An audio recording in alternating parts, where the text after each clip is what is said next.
Now I want to look at a couple of examples of privacy breaches in the healthcare sector. The best known Commissioner investigation has to be the Red Cross blood service incident, which happened in September 2016. That involved the donateblood.com.au website, which allowed individuals to book appointments online. What happened was a database file containing this information for around 500,000 prospective donors was inadvertently placed on the web server. The breach was discovered over a month later by an individual, and once discovered, the service immediately took steps to contain the breach, which included temporarily closing its website. Within 3 days of the Red Cross being notified about the breach, it had taken steps which included publishing statements on its website and social media sites, as well as establishing a dedicated website and telephone hotline, and I believe also an email inquiry facility to respond to public inquiries about the breach. And it had also sent notice to affected individuals by text message and all donors as well who had donated blood within the last 3 years by email. So when the Commissioner came around to investigating, they investigated given the large number of people affected, number one, and also the sensitivity of the data. The Commissioner found that although the blood service had not met all of the requirements in the Privacy Act in relation to the breach, it was overall commended for how quickly it responded to contain the breach and how quickly it notified individuals. Now, in terms of the next case, IV and IW, that was a determination involving a GP who the complainant had sought treatment from for panic attacks. 2 years after seeking treatment, the complainant informed his friends and relatives that he had renounced his Islamic faith. After this, he and the GP, as well as 6 other third parties, had a series of email discussions about Islam and the interpretation of the Quran. In these emails, the GP referred to his management of the complainant for his delusional depression, and the Commissioner found this amounted to improper disclosure of personal information to third parties and awarded the complainant $10,000 for injury to his feelings. The next case there looks at exceptions where disclosure of information is permitted. What happened was the doctor was called up by a police officer and asked whether, in her opinion, the complainant, who was one of her patients, was psychotic, and some concerns had been raised with the police about his behaviour. The doctor responded saying it was possible, but further assessment was needed. The Commissioner then found out about this by way of a complaint and looked at the exceptions where disclosure of personal information is allowed.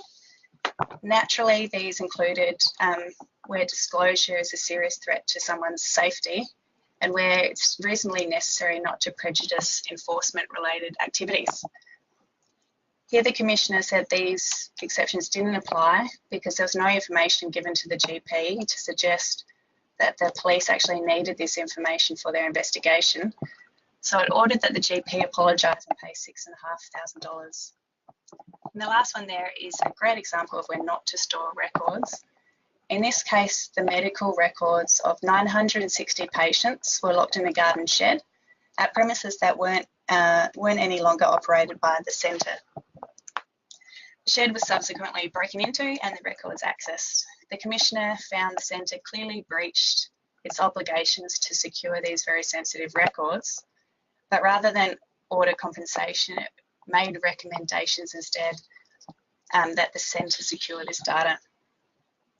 So as we move towards electronic files and workplaces, that case is an important reminder that we still need to keep hard copy records secure.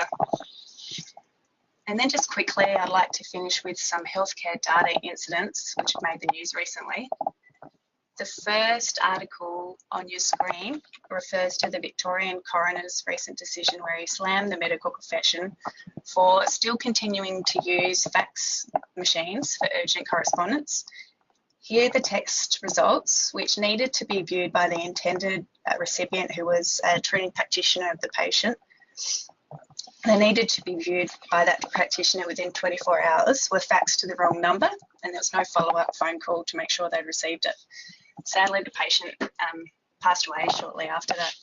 The second one refers to a lot of articles recently where SA Health, their recent blood test debacle, when they introduced a new information system, which resulted in many blood test results being lost, and in some cases, and often the testing was delayed due to the implementation of the new system.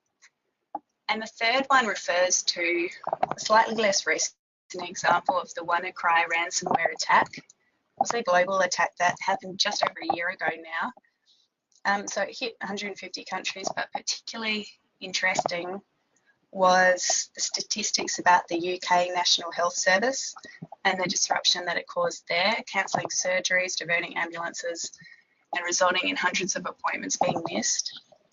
So the point of that is just to try to highlight that data breaches don't only have the potential to attract huge fines or enforcement action if not managed in compliance with a new notifiable data breaches scheme, they also carry reputational and patient safety risks.